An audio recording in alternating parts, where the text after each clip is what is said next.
दोस्तों आज इसमें आपका सभी का स्वागत है और इसमें आज हम जो माइक्रो प्रोसेसर कंट्रोल लोगों की मुख्य विशेषताएं क्या होती है वर्जन 3 की बात करेंगे अपन।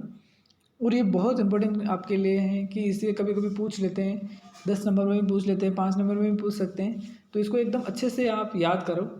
सबसे पहली विशेषता है कि MEP660 कंप्यूटर लगा है। ये MEP क्या क्या है, इसका पूरा नाम होता है मेधा,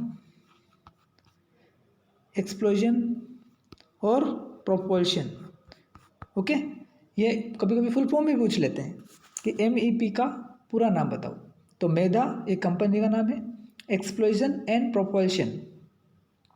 ओके, दूसरी विशेषता, दूसरा है बोल रहा है लोगों से संबंधित खराबी आने पर डिस्प्ले यूनिट पर मैसेज आता है। आपको पता है ये मॉनिटर लगा है, ओके, तो मॉनिटर पर मैसेज आएगा ही आएगा। अब वो एक इसकी विशेषता है कि जो मॉनिटर होता है वो TFT thin film transistor type का लगा रहता है, थीन फिल्म ट्रांजिस्टर टाइप का। ये भी एक आपकी विशेषता है, आगे आएगा। तो यानी कुल मिला के आपको डिस्प्ले यूनिट पे क्या आएगा, मैसेज आएगा। तीसरा है आपको कि जो मैसेज आएगा ना उसको रिकॉर्ड करने की व्यवस्था भी होगी, यानी जो भी अगर आपके पास फॉल्ट आ रहा है उसका रिकॉर्डिंग रहेगा। यानी आप जब चाहें तब देख सकते हो कि उस तारीख को या फला तारीख को मेरा ये फॉल्ट आया था। कभी कभी ये इम्पोर्टेंट होता है कि भाई पहले चेकिंग हो जाती है, भाई पहले कौन कौन से फॉल्ट आए हुए हैं। ओके, चौथी विशेषता, इसमें इलेक्ट्रिकल व्हील स्लिप नहीं आता है। ये बहुत इंपॉर्टेंट बात बोली इसने।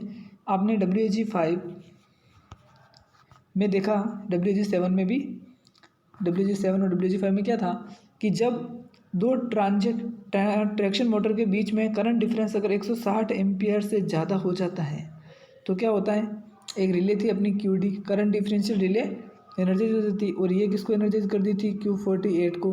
Q48 किसको करता था, Q51 को, और उसे ऑटो डिग्रेशन आता था। बल्कि इसमें क्या होता है, इसमें ऐसा नहीं होता है। ओके, और ये सिंपल जो करंट डिफरेंस इलेक्ट्रिकल की बात हो रही है, तो इसमें जो होता है wheel slip, electrical wheel slip नहीं आता है, इसमें व्हील स्लिप आता है RPM, रोटेशन पर मिनट। यानी अगर आपकी जो भी ट्रैक्शन मोटर है उनमें अगर रोटेशन में कुछ डिफरेंस आ रहा है तो व्हील स्लिप आएगा। व्हील स्लिप भी अलग अलग प्रकार का होता है, एक तो अस्थायी होता है और एक स्थायी होता है। ये अपन विस्तार से अध्ययन करेंगे, लेकिन आपको सिर्फ क्या रखना याद कि इसमें इलेक्ट्रिकल व्हील स्लिप नहीं आता है। छोटी मोटी बात अगर आप याद रखोगे कि तो भी याद हो जाएगा। सबसे पहले क्या था, कंप्यूटर लगाएं, दूसरा यूनिट में मैसेज आया, उसकी रिकॉर्डिंग हुई, फिर इलेक्ट्रिकल व्हील स्लिप नहीं आया, और लोड स्टार्लिंग की संभावना कम होती है। मतलब इसमें गाड़ी पटरी से उतारने, पटरी से रोल डाउन होने की संभावना भी कम होती है। ओके, अगला, इसमें लोड मीटर पर लगातार ध्यान देने की आवश्यकता नहीं। ये लोड मीटर क्या चीज़ है, लोड मीटर कहाँ लगा हुआ है, कंट्रोल स्टैंड पर लगा हुआ है। ये ट्रैक्शन मोटर का करंट बताता है। ओके, और मतलब इस पर बार बार ध्यान देने की जरूरत अपने को नहीं पड़ती है। ओके, अगला, मेंटेनेंस कम होता है, यूँ भी बोल सकते हो कि भी मेंटेनेंस का खर्चा कम होता है। ओके, अगला, ये बहुत इंपॉर्टेंट है, आप इसका पूरा ये 10 नंबर का आ सकता है। VCD का ध्यान रखना, VCD का फुल फॉर्म भी पूछ सकते हैं। तो VCD का मतलब vigilance control device, VCD, vigilance control device. ये क्या करते हैं कि जब भी कोई भी अपना लोको पायलट है वो क्या होता है कि अगर सतर्क नहीं है और असमर्थ हो गया है गाड़ी चलाने में, तो ये क्या करेगी, पेनल्टी ब्रेक लगा देगी। ओके, ये अपना पूरा एक यूनिट है, 10 नंबर का है। इसमें अगले लेक्चर में इसका मैं पूरे अच्छे तरह से वर्णन करूंगा, आप जरूर देखिए। VCD एक बहुत अच्छा टॉपिक है। ओके, अगला, मॉडिफाइड प्री लुब्रिकेशन और पोस्ट लुब्रिकेशन। हमें से ध्यान रखना ये क्या है टॉपिक, प्री लुब्रिकेशन और पोस्ट लुब्रिकेशन। जो वर्जन 3 है उसमें प्री लुब्रिकेशन होता है 60 सेकंड का, यानी 1 मिनट, और हमेशा काउंटर पीछे से चलता है, यानी 60 आएगा, फिर इसके बाद में काउंटर 59, फिर 58, फिर डैश डैश डैश 1 सेकंड और 0, फिर इस तरह से चलेगा, ध्यान रखना। और पोस्ट लुब्रिकेशन 5 मिनट का होता है। पोस्ट लुब्रिकेशन कितना होता है, 5 मिनट का होता है। अगला अच्छा टॉपिक है, ठीक है। अब इसमें अगला आता है अपना हॉट इंजन आने पर। हॉट इंजन आने पर इंजन अपने आप रेज होता है, ये बहुत अच्छा टॉपिक है। हॉट इंजन कब आएगा, 95 डिग्री सेंटीग्रेड हो जाएगा जब अपने पानी का वाटर का टेम्परेचर। तो जो इंजन होता है वो ऑटोमेटिक रेज होता है, यानी आपको थ्रोटल को कहीं पे भी लाने की ज़रूरत नहीं होती है, इंजन को बंद करने की ज़रूरत नहीं होती है, अपने आप इंजन बंद होता है और अपने आप जो इंजन है वो ऑटोमेटिक रेज होता है। ये बहुत अच्छी व्यवस्था है इसमें, आप ये बहुत अच्छा सा टॉपिक है, पूरा पढ़ोगे तो समझ में आ जाएगा। अगला है अपना पावर ग्राउंड के समय पावर कम होना।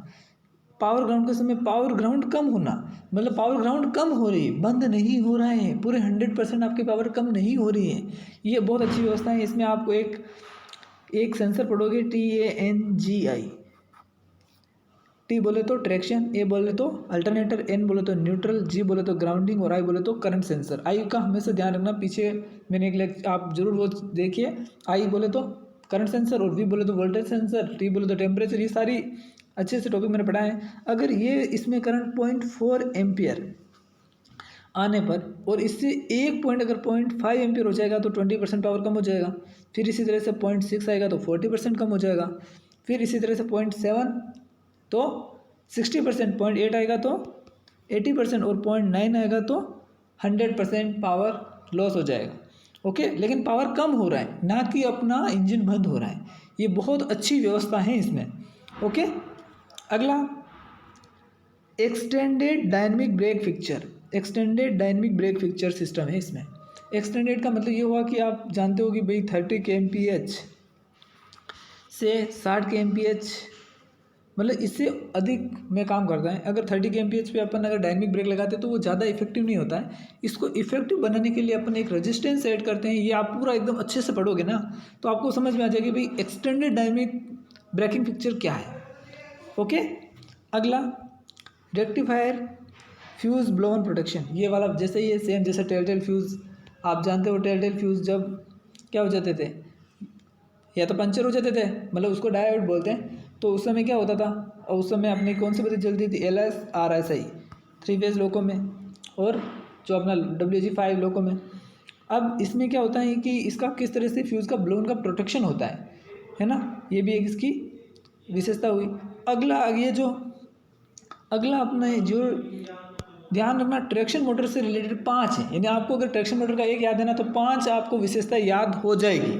पहली, डिस्प्ले द्वारा ट्रैक्शन मोटर को आइसोलेट करते हैं, बहुत इंपॉर्टेंट है। वर्जन 3 में किसके द्वारा आइसोलेट कर रहे हैं, ये बहुत इंपॉर्टेंट क्वेश्चन है। डिस्प्ले द्वारा ट्रैक्शन मोटर को आइसोलेट करते हैं। और वर्जन 2 में किससे करते हैं, कोस से। ओके, एम कोस मोटर कटआउट स्विच होता है उससे करते हैं, ध्यान रखना टॉगल स्विच होता है। लेकिन वर्जन 3 में किससे करें, डिस्प्ले द्वारा। ये बहुत इंपॉर्टेंट क्वेश्चन है। ओके, और अब ट्रैक्शन मोटर की बात आ गई तो एक समय में एक से अधिक ट्रैक्शन मोटर को आइसोलेट कर सकते हैं। ओके, तीसरा भी ट्रैक्शन मोटर से कोई भी ट्रैक्शन मोटर आइसोलेट करेंगे तो लोड मीटर पर ध्यान देने की जरूरत नहीं है, यानी लोड मीटर अपना काम करता रहेगा। ये भी लोड में अपने उसी से है कि ट्रैक्शन मोटर आइसोलेट कर देंगे तो भी ट्रैक्शन SP बोले तो सीरीज और पैरेलल। ओके, सीरीज और पैरेलल उस कॉम्बिनेशन में ही स्टार्ट होती है। ये बहुत इंपॉर्टेंट है, ध्यान रखना। बस ट्रैक्शन मोटर अगर आइसोलेट किया किससे करेंगे, डिस्प्ले से। ओके, याद हो जाएगा ना। एक समय में एक से अधिक ट्रैक्शन मोटर आइसोलेट कर सकते हैं। कोई भी ट्रैक्शन मोटर अगर अपने आइसोलेट कर दी तो भी अपना लोड मीटर काम करता रहेगा। और अगर ट्रैक्शन मोटर आइसोलेट भी कर दी ना तो भी अपने जो भी लोको है वो SP कॉम्बिनेशन में स्टार्ट होता है। ओके, समझ में आ गया। अगला पॉइंट, ये बहुत इजी है, आप बहुत आसान से समझ सकते हो। अगला भी उसी से है कि भाई ट्रैक्शन मोटर आइसोलेट कर दिया ना तो भी अपना ऑटो ट्रांजिशन आते हैं। ट्रांजिशन कितने हैं, 2 हैं। एक तो आता है 42 kmph पर और एक आता है 52 किलोमीटर पर आवर पर। ओके, ये ध्यान रखना है। अगर पावर सेटर स्विच, ये पावर सेटर स्विच जो होता है PSS, ये PSS जो होता है वास्तव में क्या करता है कि ये मल्टीपल यूनिट में यूज़ होता है। मल्टीपल यूनिट में अगर अपना पीछे वाला ट्रेलिंग लोको पर अपने को ट्रैक्शन की ज़रूरत नहीं है तो इसको क्या करेंगे, अपन इनेबल करेंगे। ओके, ये ध्यान रखना, इनेबल करेंगे। ओके, अगला 20वां इंटीग्रेटेड स्पीडोमीटर है। ओके, उसमें स्पीडोमीटर आपको पता ही है कितना स्पीड से मूव कर रहा है, अपनी रोटेशन पर मिनट के कौन सी ट्रैक्शन मोटर किस गति से चल रही है, वो सारी चीज़ें इसमें बताएगी। अगला वाटर पंप फेल होने पर सुरक्षा है, ये बहुत इंपॉर्टेंट है। वाटर पंप फेल होता है तो क्या करेगा, क्योंकि इंजन बंद हो जाएगा, ध्यान रखना। ओके, अगला एक बहुत इंपॉर्टेंट टॉपिक आया है अपना इंटेलिजेंट लो आइडल फीचर। ये क्या चीज़ है, ये एक बहुत इंपॉर्टेंट चीज़ है। ये क्या बता रही है आपको, जैसे आपका इंजन कहीं चल रहा है और 5 मिनट से ज़्यादा खड़ा है, 5 मिनट हो गए खड़ा है और इंजन आइडल है, मतलब 400 आरपीएम पे मूव कर रहा है, तो ये अपने आप इतना इंटेलिजेंट है उसको कि 350 आरपीएम पे लेके आ जाएगा, लो आइडल फीचर। और जब अपना ल्यूब ऑयल प्रेशर अगर 1.2 kg/cm² से पास आता है तो वापस 400 आरपीएम पे लेके आता है। मतलब कितनी, मतलब एक समझदार व्यक्ति है, जैसे एक तरह से समझदार मशीन है। ओके, अगला फायर, अगला है अपने पास फायर अलार्म सिस्टम है। ओके, अलर्ट सिस्टम मतलब फायर वाला। लोको ऑपरेशन सॉफ्ट की, ये सॉफ्ट की वाला एक इंपॉर्टेंट है, मैं आपको बता दूं कि सॉफ्ट की कितनी है, 6 है। एक तो स्टार्ट बटन है, ये याद करना है आपको, start button, stop button, stop, ECS engine control switch, okay, AFL auto flasher light, okay. और कुल मिला के 6 हैं। एक तो स्टार्ट है, स्टॉप है, ECS है, AFL है और VCD रीसेट, और एक और है जो मेरे को याद नहीं आ रहा, अगर आपको याद हो तो ज़रूर कमेंट बॉक्स में लिखें।